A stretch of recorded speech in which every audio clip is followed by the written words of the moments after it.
Friends, MCS 013 के question paper series में आपका स्वागत है।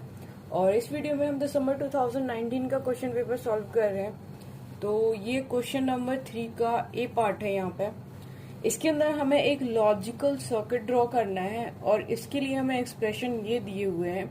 यह x1 और ये एंड का साइन होता है, एंड x2 का नॉट। ठीक है, तो यहाँ पे हमने दो वेरिएबल ले लिए हैं। ये हमारे पास x1 है, ये हमारे पास x2 है।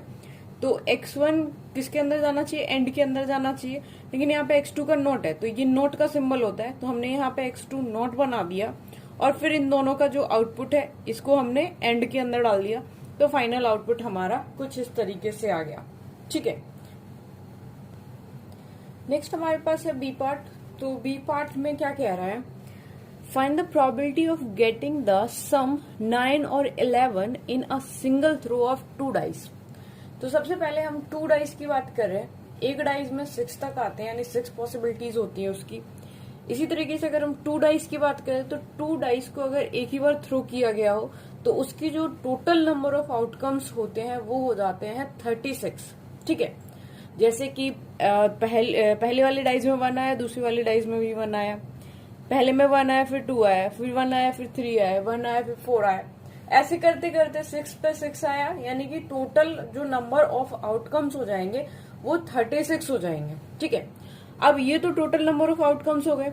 नेक्स्ट क्या कह रहा है ये कि हमें क्या करना है? सम ऑफ 9 और 11, यानी या तो उनका सम 9 होना चाहिए या तो उनका सम 11 होना चाहिए। ठीक है, तो सबसे पहले 9 की हम बात कर लेते हैं। 9 हमारे पास कितनी बार आ सकता है?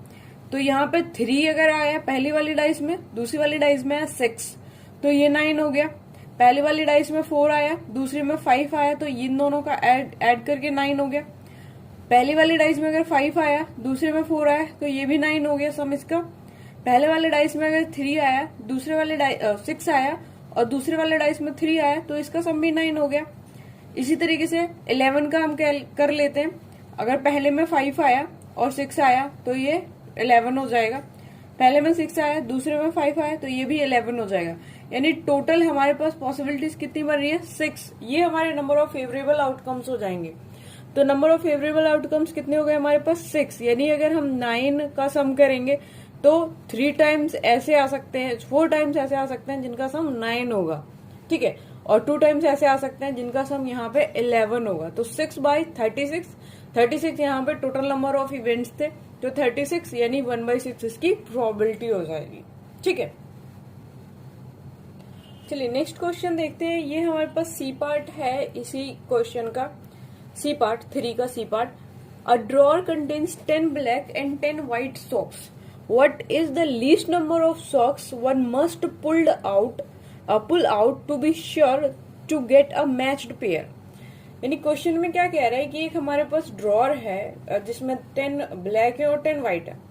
अब हमें इसके अंदर ये निकालना है कि हम कम से कम कितने सॉक्स निकाले कि दो सॉक्स कितने सॉक्स निकालें कि वो मैच्ड पेयर आ जाए, यानी एटलीस्ट 2 सॉक्स यहाँ पे सेम कलर के हों। ठीक है, आई होप आपको क्वेश्चन समझ में आ गया होगा। तो इसको देखो एक बार मैं आपको रफली समझाती हूँ कि क्वेश्चन एग्जैक्टली बोल क्या रहा है। क्वेश्चन कह रहा है एक कंटेनर, लेट्स सपोज हमारे पास एक कंटेनर है। ठीक है, अब इस कंटेनर में ये कह रहा है कि 10 यहाँ पे ब्लैक और 10 यहाँ पे व्हाइट सॉक्स है। तो यहाँ पे मैं ले लेती हूँ ब्लैक सॉक्स कुछ क्या 10 है तो 10 लेना पड़ेगा। ये 10 ब्लैक सॉक्स हो गए और 10 ही हम यहाँ पे व्हाइट सॉक्स ले लेते हैं और 10 ये हो गए हमारे पास व्हाइट सॉक्स। ठीक है, अब ये क्वेश्चन में ये कह रहा है कि कम से कम हम कितने सॉक्स निकालें कि एक पेयर तो निकल ही जाए। अब लेट्स सपोज कि हमने 1 सॉक्स निकाला, तो 1 अगर सॉक्स निकाला तो या तो व्हाइट निकलेगा या ब्लैक निकलेगा, तो पेयर तो है नहीं। ठीक है, 2 अगर हमने निकाला है तो एक ब्लैक निकल सकता है, दूसरा व्हाइट निकल सकता है ना। या पॉसिबिलिटीज ये भी तो बन सकती है कि दोनों व्हाइट निकले, लेकिन ये भी पॉसिबिलिटीज बन सकती है, यानी कि 2 सॉक्स निकालना भी हमारे लिए ठीक नहीं रहेगा। ठीक है, अब सपोज हमने 3 अगर सॉक्स निकाले तो 3 सॉक्स में क्या हो सकता है? दोनों व्हाइट हो सकते हैं, एक ब्लैक हो सकता है।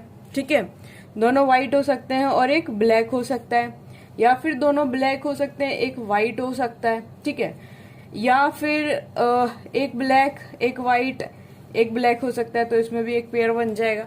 यानी अगर हम 3 सॉक्स निकालते हैं तो एनी हाउ 2 सॉक्स तो ऐसे ही निकलेंगे जो यहाँ पे सेम कलर के होंगे। आई होप आपको समझ में आ गया होगा।